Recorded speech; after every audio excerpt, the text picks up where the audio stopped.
História do escotismo e da vida de seu fundador.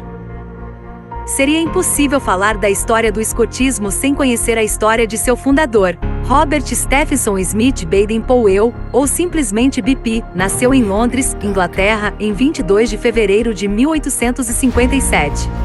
Em português pronunciamos Baden-Powell, em inglês se pronuncia Baden-Powell. O pai dele era professor, um matemático e astrônomo, e a mãe, conhecida como Lady Henrietta Baden-Powell, era uma mulher de destaque na sociedade britânica da época. Sua mãe o chamava de Stiffy, e seu pai de Esti. Seu pai faleceu quando o menino tinha apenas 3 anos, deixando a família sem muitos recursos financeiros. BP recebeu sua educação inicial de sua mãe e mais tarde começou a frequentar a escola Rose Hill na cidade de Tunbridge Wells. Em 1870, após ganhar uma bolsa de estudos, Robert ingressou na escola interna Charterhouse perto de Londres. Recebeu de seus colegas o apelido de Baden-Powell, que significa toalha de banho, pois a pronúncia é parecida com Baden-Powell. Não era um estudante que se destacava especialmente dos outros, mas era um dos mais espertos. Estava sempre metido em tudo o que acontecia na hora do recreio, e ficou muito popular pela sua habilidade como goleiro do time da escola e dotes artísticos. Ele era conhecido como bom ator, e quando pediam, ele improvisava uma apresentação que fazia todos rirem. Também tinha vocação para música e desenho. Como ele mesmo disse, aproveitava as horas de folga, principalmente nos fins de semana quando muitos amigos iam para casa. Foi lá que ele aprendeu a apreciar a natureza e a arte de tocaia na mata, ao redor da escola, subindo em árvores para se esconder de seus professores. Caçava e cozinhava coelhos sem deixar o vento denunciar sua posição. Durante as férias também não perdia tempo. Ele estava sempre procurando aventuras com seus irmãos. Em uma ocasião, eles fizeram uma viagem à costa sul da Inglaterra no iate Koh-i-Noor, comprado pelos irmãos com herança do pai, onde BP era o cozinheiro. Em outra ocasião, eles subiram o rio Thames em uma canoa até a sua nascente. Essas aventuras ao ar livre não eram frequentes entre os jovens da época. As técnicas e artes que aprendeu lhe serviram bem mais tarde na vida. BP não obteve notas particularmente brilhantes na escola, como revelam seus boletins trimestrais. No entanto, em 1876, fez algumas provas para entrar no exército e ficou em segundo lugar, para a cavalaria, entre várias centenas de candidatos. Foi imediatamente nomeado com a patente de subtenente para o 139º Regimento de Hussardos. Nesse mesmo ano foi designado para a Índia, sendo um jovem oficial do exército especializado em exploração, mapeamento e reconhecimento. Logo, seu sucesso o levou a preparar outros soldados para tais tarefas. Os métodos de BP não eram comuns para a época. Pequenas unidades ou patrulhas trabalhando juntas sob a orientação de um monitor, recompensando aqueles que se saíam bem. BP recompensou a habilidade de seus alunos com insígnias que lembravam o modelo tradicional do ponto norte da bússola, a flor de lis. Em 1883, foi promovido a capitão aos 26 anos, o mais jovem do exército inglês naquele posto. Logo em seguida passou algum tempo atuando como espião para o governo inglês, quando ele usou suas habilidades artísticas para disfarçar desenhos de fortificações inimigas em desenhos da natureza. Em 1887, BP retornou à África, participando da campanha contra os Zulus. Recebeu o apelido de Emila Lapanzi, o homem que atira deitado. Em 1895, o rei da feroz tribo Ashanti, da Costa do Ouro, oeste da África, começou a causar problemas, e Baden-Powell fez parte da expedição que marchou 150 milhas selva adentro. Foi aqui que ele conheceu um capitão da equipe de engenharia que usava um bastão com marcas de polegadas e pés para ajudar na construção de pontes e pioneirias. Alguns dizem que foi nesta campanha que BP aprendeu o comprimento da mão esquerda, após receber esse cumprimento dos nativos. Este ato era uma demonstração de confiança, pois para oferecer a mão esquerda, era necessário baixar o escudo. Logo depois dessa aventura, foi participar de outra contra a tribo Matadele. A esta altura, sua habilidade como ganhou outro apelido de Impisa, o lobo que nunca dorme, uma demonstração de que até os nativos respeitavam seu dom. Em 1889, BP assumiu o comando do 5º Batalhão de Dragões de Guarda, uma tropa de elite da cavalaria britânica com guarnição em Meerut, na Índia. Começou a ensinar suas habilidades de exploração. Os soldados que eram bons ganhavam um distintivo. Aproveitou para escrever um livro para militares, Aides for Scouting, Ajuda a Exploradores, que levou à Inglaterra em 1899. Porém, antes de ser publicado, BP teve que embarcar para a África do Sul para entrar na guerra contra os Boers. Essa era uma guerra entre ingleses e holandeses, Boers ambos tentando obter controle da África do Sul. A função de BP era de convocar uma força de fronteira, mas durante esse trabalho, ele encontrou-se bloqueado na pequena cidade de Mafeking, cercado por um exército de 9.000 Boers, quase 10 vezes mais homens que BP tinha. O cerco de Mafeking durou 217 dias a partir de 13 de outubro de 1899. BP defendeu Mafeking cercado por forças esmagadoramente superiores do inimigo, utilizando diversas táticas criativas para confundir o inimigo e fazê-los acreditar que as forças inglesas eram bem maiores. Quando estávamos cercados em Mafeking em 1900, um dos oficiais pegou os meninos da cidadezinha e formou grupos de cadetes para que realizassem tarefas e carregassem mensagens e diversas outras coisas que ordenanças fazem, assim liberando soldados para a luta. Lá descobrimos que quando demonstramos confiança, os jovens eram tão capazes e confiáveis quanto os homens. Entrevista de BP, 1937. Apesar de muitos não considerarem a Batalha de Mafeking como sendo estrategicamente importante, capturou a atenção da Grã-Bretanha por meio de reportagens em jornal. Até esse ponto, a Grã-Bretanha, a mais poderosa nação do mundo, não estava se dando muito bem na Guerra dos Boers, e era difícil para os britânicos entender como que um punhado de colonos pudesse fazer frente a ela.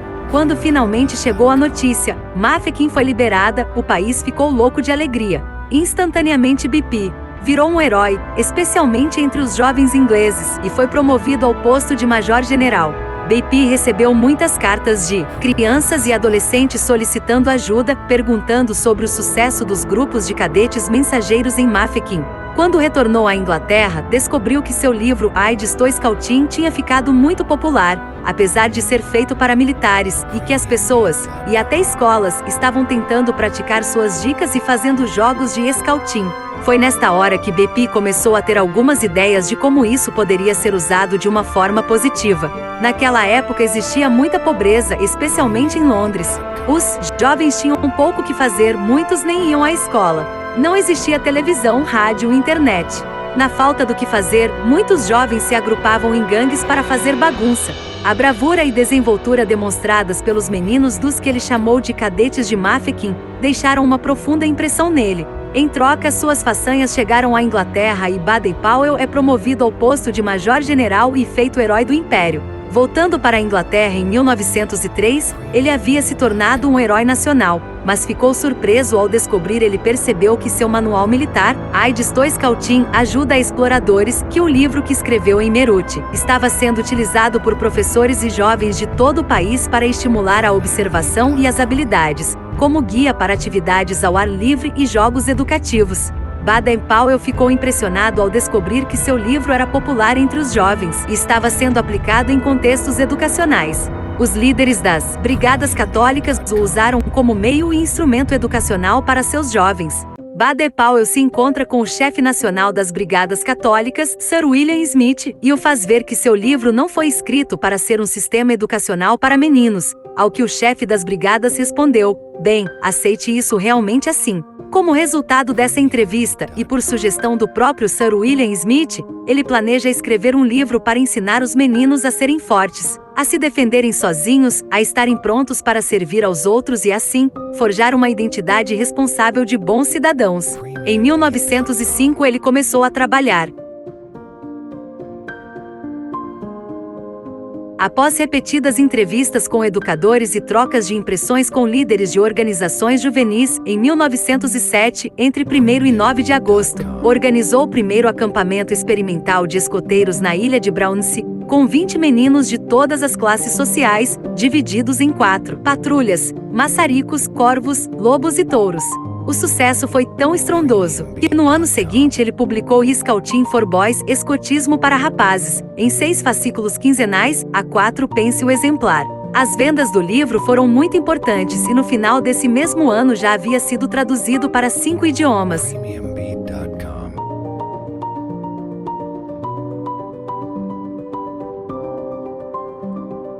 Espontaneamente, grupos de meninos se uniram para formar patrulhas escoteiras para colocar essas ideias em prática. O que se destinava à formação de organizações já existentes tornou-se finalmente o manual de um novo movimento mundial. O grande conhecimento dos jovens sobre BP evidentemente despertou interesse entre os jovens na Inglaterra e em todo o mundo. Desde então, Scouting for Boys foi traduzido para mais de 35 idiomas. Em setembro de 1908, BP abriu um escritório para lidar com o enorme número de questões que surgiam. O escotismo se espalhou rapidamente pelo Império Britânico e outros países, até se estabelecer em todas as partes do mundo. O primeiro grande encontro escoteiro foi em 1909, no Crystal Palace em Londres, um evento histórico nos dias 1 e 2 de agosto, com a participação significativa de jovens e chefes escoteiros. Nesse mesmo encontro surgiram as primeiras meninas. Foi então que Agnes Bader-Powell, irmã de BP, desempenhou um papel crucial na criação do guidismo, uma versão do escotismo para meninas, formalmente estabelecido no Reino Unido em 1910. Nesse ano também foram criados os escoteiros do mar BP, que tinha partilhado as suas obrigações militares com a animação do escotismo nascente. Aposentou-se do exército em 1910, aos 53 anos, graças aos conselhos do rei Eduardo VII, que lhe sugeriu que prestasse um serviço mais útil para seu país no movimento escoteiro. Em 1912, ano em que o escotismo seria oficialmente reconhecido na Inglaterra, casou-se com a senhorita Olive St. Clair Soames, que conheceu em uma viagem às Índias Ocidentais. Ela era uma ajuda constante e companheira em seu trabalho, mais tarde conhecida como a chefe mundial das guias. Na estrutura do escotismo, BP se depara com um problema: o que fazer com os irmãozinhos dos escoteiros, que os acompanham com muito entusiasmo em muitas de suas operações e atividades. A resposta a esta questão foi a criação, em 1916, do Ramo Lobinho, ambientado no Livro da Selva, de Rudyard Kipling, Prêmio Nobel de Literatura em 1907, e a publicação do Manual do Lobinho. Posteriormente, BP observa que alguns meninos sentem que estão deixando a tropa de escoteiros quando completam 16 anos, razão pela qual ele criou, em 1922, um palco especial para jovens, chamados Pioneiros, escrevendo para eles sua obra, Caminho para o Sucesso. Dessa forma, o movimento escoteiro se apresentava como uma organização educacional completa para a juventude. Na cerimônia de encerramento do primeiro Jamboree Mundial, Encontro Mundial de Escoteiros que decorreu no Olympia Hall, em Londres, BP foi aclamado por unanimidade como o chefe escoteiro mundial. Os gritos de entusiasmo que anunciavam a sua chegada e o silêncio que se fez quando ergueu a mão provaram sem sombra de dúvida que cativou os corações e a imaginação dos seus seguidores em qualquer país. BP percorreu o mundo, onde quer que fosse mais necessário, incentivando o crescimento e incutindo um sentimento que só ele poderia proporcionar, fruto do seu grande empenho em servir a juventude. No terceiro Jamboree Mundial realizado em Hove Park, Birkenhead, Inglaterra, o príncipe de Gales anunciou que BP havia recebido um título de nobreza de Sua Majestade o Rei da Inglaterra, George V. O fundador receberia o título de Lord Bader-Powell de Gilvell. Gilvell Park é o local adquirido em 1909 como doação da família McLaren, e onde desde essa mesma data são realizados cursos de formação de chefes escoteiros. O escotismo não era o único interesse de BP, pois ele gostava de tocar música, pescar, jogar polo e caçar. Ele era um artista muito bom fazendo desenhos e aquarelas. Ele também se interessou por escultura e cinema. BP escreveu mais de 32 livros. Ele recebeu nomeações honorárias de pelo menos 6 universidades. Por outro lado, o rosto de Bader-Powell, imortalizado em 1929 pela pintura a óleo de David Jagger, sempre foi o de uma pessoa feliz, por ter feito felizes tantos meninos e meninas ao redor do mundo. O seu trabalho foi amplamente reconhecido em vida. Foram-lhe atribuídos 19 prêmios escoteiros internacionais e foram-lhe impostas 28 ordens e condecorações. Em 1938, com a saúde debilitada, ele voltou para a África, que tinha estado tão perto de seu coração durante toda a sua vida, para viver uma espécie de retiro em Nyeri, no Quênia. Mesmo aí teve dificuldade em reduzir a sua atividade e continuou a escrever e a desenhar, até a sua morte a 8 de janeiro de 1941, com 83 anos. Ao longo de sua vida, Baden-Powell conheceu reis e nobres, presidentes, ditadores, ministros, o Papa e chefes religiosos de diversas crenças. Lord Barão General, fundador do escotismo, autor de mais de 30 livros, doutor honoris causa por 6 universidades, possuidor de 26 altas condecorações de 19 países, cavaleiro, também conhecido como Estifi, Beiting Towel, Arenque Chapelão, lobo que nunca dorme, chefe escoteiro do mundo, desejou ser enterrado num simples túmulo, ao nível do chão no pequeno cemitério de Nyeri no Quênia. Soldados brancos e negros carregaram seu corpo até o túmulo no sopé do Monte Quênia. O símbolo do círculo com um ponto no centro, o sinal de pista que significa "voltei ao ponto de reunião", foi colocado na lápide de BP. Uma placa memorial foi colocada na Abadia de Westminster, em Londres, onde os grandes são honrados e lembrados.